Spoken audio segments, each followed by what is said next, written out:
душа тоже пела. Я хочу найти сама себя. Я хочу разобраться, в чем дело. Помоги мне, помоги мне. Я хочу, чтоб моя душа тоже пела.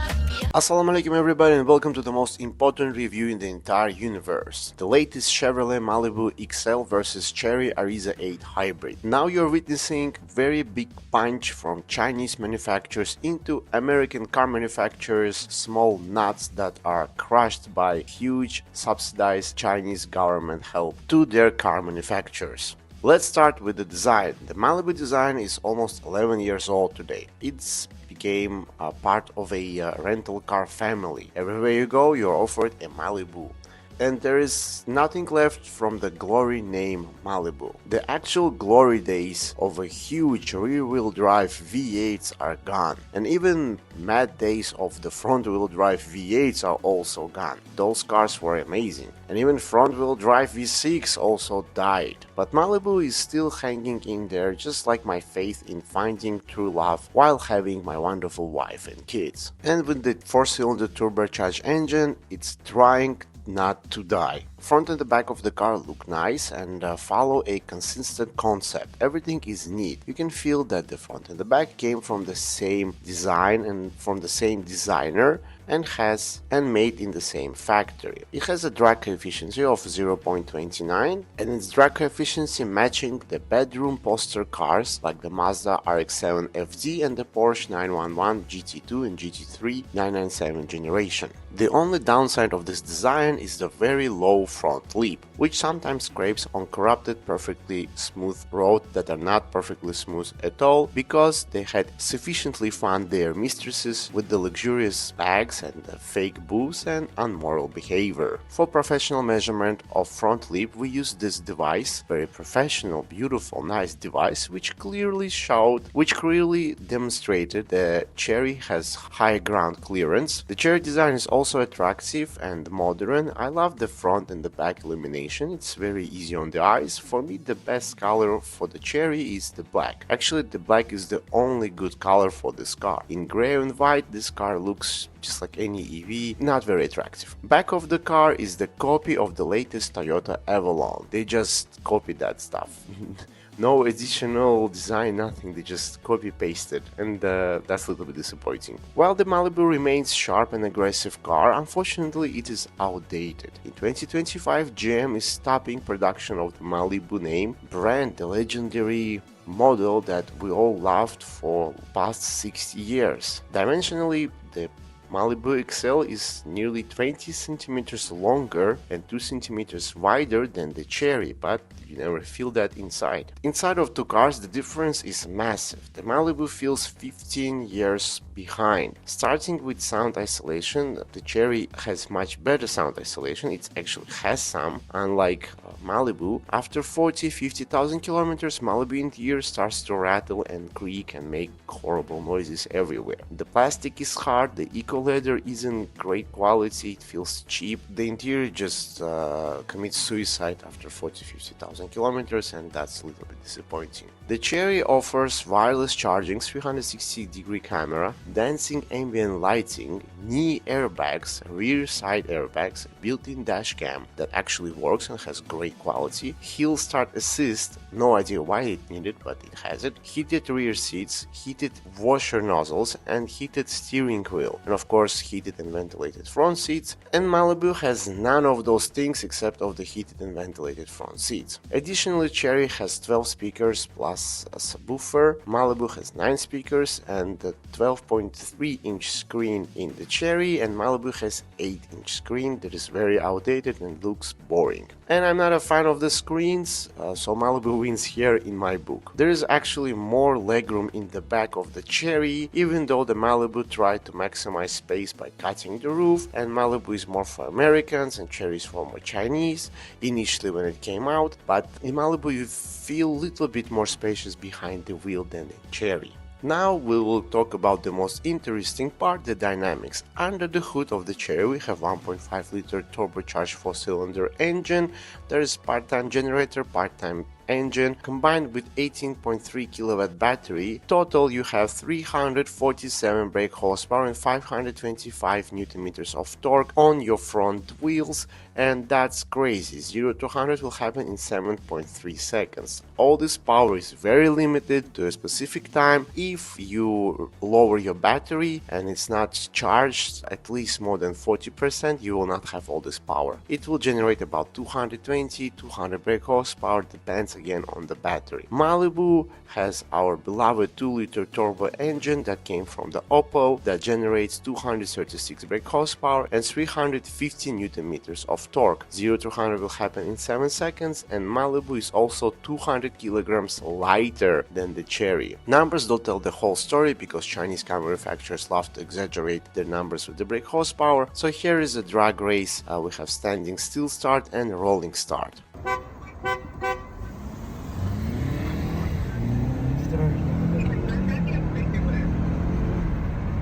Chery can only win the drag race if it's fully charged and has the full gas tank. If it's not fully charged, Malibu destroys this car. In the corners, both cars are nimble and hold the road very well. It's hard to pick a winner. The Malibu uses its lightweight in the corners and it's fun to drive, it's very good, while the Chery uses the Mercedes style suspension that they copied from the Mercedes, and they did very good job because this car handles good, also it's softer than Malibu. Chery brakes better due to the recuperation system from the hybrid batteries, and in the city Chery wins because electric torque beats turbocharger, and in real life you need that EV power to make a maneuver, and it's very nice. I mean, you don't need it, but it's nice. However, in the long highway race from one city to another, I think Malibu might win because you don't need to charge it to stop it. The engine always generates good amount of brake horsepower and nice torque. The Malibu trunk is 17 liters, it's larger and includes a spare tire, but Chery's trunk quality is nice. It also has subwoofer, but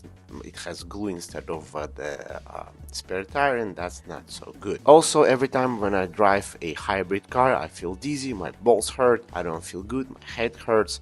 Here I felt wonderful because they use the low voltage wires that generate only 400 kilowatts of energy and not usually 800 to 700 that gives you all the, not the radiation, the electric magnet pulses, I don't know what they call it. Anyway, it generates less of that and you feel much more healthier, and that's also a good thing. But again, I hate hybrid cars, but Chery just wins this battle. To me, the Malibu is the car that been in my brain since 2011. It's fast, it's sharp. I drove the first time Malibu in 2011, so I know what I'm talking about. It's good, but in terms of functionality, today, interior quality, and even warranty, Malibu has 3 years and Chery has 7 years, including 7 years anti-corrosion warranties, and in some countries they have even 9 years, and that's amazing.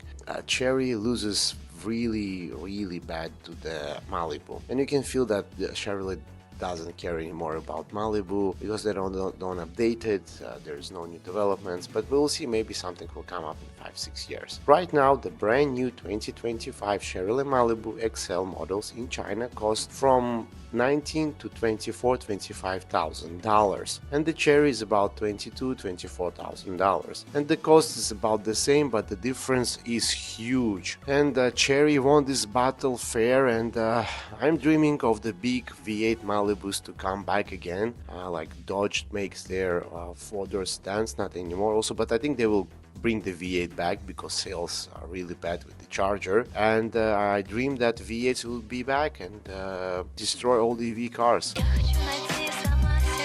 Chery ARIZZO 8 is, for me right now, is one of the best sedans on the market. Why? Well, today we're comparing it with the Malibu XL, the latest Malibu that will be discontinued, all model, but nevertheless they sell it. And it just destroys it, and you can see why they discontinued the Malibu. They cannot physically compete with this car. The range, everything, every performance range, warranty, service, everything, every aspect of this car just destroys Malibu. Let's start from the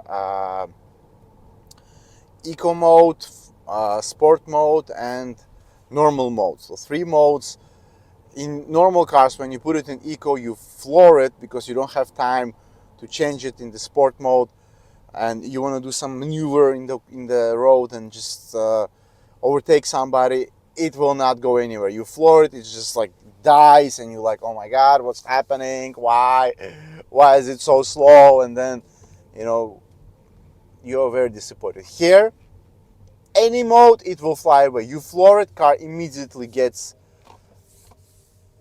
active and it jumps. It gives you all the brake horsepower. It gives you everything without changing into the other mode. Then you release the acceleration pedal, and then again everything is very, very good. And that's nice. That's excellent that it can do that. Also, what I like is the ride quality. It is a very interesting car that has very weird chassis. So on the low speeds, when you hit a bump, let's say 10, 15 kilometers, it's hard. It's like it's hitting you. And you're like, oh my God, why? Well, like this one. On the high speeds, not high, let's say 25, 30 kilometers. When you hit a bump, it glides over it. It doesn't leave the wheel there. And that's very interesting how it does it. I don't know how they constructed the suspension like this.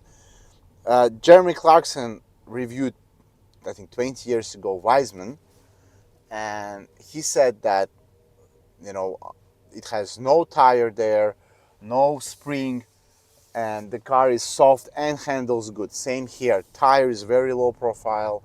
Springs, well, they are good, but they're not that good to be so soft. Another thing that I like about this vehicle is that it handles really nice. It handles better than Malibu, better than any BYD. It outperforms Malibu in every corner. It handles really, really nice. I like it. I like it how it does it. In the sport mode, you put it just in any mode, it handles very nice. I enjoy it. It's a perfect car. Fuel consumption, I told you. Right now we're driving it like lunatics, 5.6 liter per 100 kilometers. It's nothing. It's nothing. And we are accelerating, we're driving it rapidly, we're burning it. Interior quality, sound isolation, everything is just amazing. The speakers with the sound is just something that you do not expect to happen in this price range. And in China, this car starts from I think $19,000-$20,000 to 25. It's just something crazy. So now we're gonna enter the corner at a little bit high speed. So what I'm gonna do, I'm gonna do the worst scenario. I'm gonna accelerate on the corner. It's a wet surface, and I'm gonna just floor it inside of the corner. And here we go, easily full throttle right now. So what I did, it was driving like it was driving on the rails. Nothing, no drama, little wheel spin, but the chassis, the back of the chassis, even it's a front wheel drive car, it handled really good. It's very grippy. No body roll, nothing. It was planted. I like how low it is, how the tires are low. The car is planted into the asphalt, and it was great. I did the worst scenario in the world. I floored it in the front wheel drive car right now in the corner, in the middle of the corner, and that's the stupidest thing you can do. And I did it, and nothing happened. Great car. Great car. I like it. I want to buy it. I literally want to buy it. I don't see anything else that drawbacks. Seats a little bit hard, but again, they keep you sharp. Seats at the back also hard. They keep passengers sharp. I have no idea why I need it. Voice activation in Russian, in English, amazing. Understands you. I think they connected it with AI or machine learning, something like that, because it understands me, understands my daughter. No problem. What else? Quality, nice. In Chinese cars, usually when you sit, you don't have enough space for your legs. That's the biggest problem that all the Chinese cars have right now. Here, same thing. I got in the first day. I'm driving it for like 5 days right now. I got in and I didn't change the seat, didn't adjust nothing. I'm like, okay, let's go, because it was nice sitting position. And then I feel with the sitting position, now perfect. I found my perfect position. Right side is good, left side is good, nothing hitting nowhere. In Malibu, it did hit the door card and did hit the right side also, so a little bit inconvenient. Audio system also wonderful. Everything here was just good. Full throttle, you drive, you go, it launches. The only thing is, if it's not charged, you're gonna lose every race. I mean, it will be fast, but it will not be 300 brake horsepower fast. This 300 brake horsepower is illusional for some time. It has the petrol engine and it gives the numbers that I gave you before. Those are good numbers, but the 300 plus brake horsepower will come only if you charge it fully. Then you will have the advantage. Then it will be like a rocket. Before that, Malibu was much faster, and you cannot argue with that. There's just something that you cannot argue. Thank you so much for watching. Let me know in the comments what do you think about this video. Which is better, Malibu or the Chery? Malibu I did a few years full review, and I did a small test drive. Nothing changed in this car. It's the same car, but this one is a brand new car. That's why this video in the Chery is a little bit bigger. Between two, I would buy Chery. Definitely Chery, because it's winning. It's winning the sedan sector right now. No one's making good sedans right now, and Chery decided to put a lot of money in it, and it's an amazing product. Please subscribe to my channel. Let me know in the videos which car do you want to see again, and take care and bye-bye.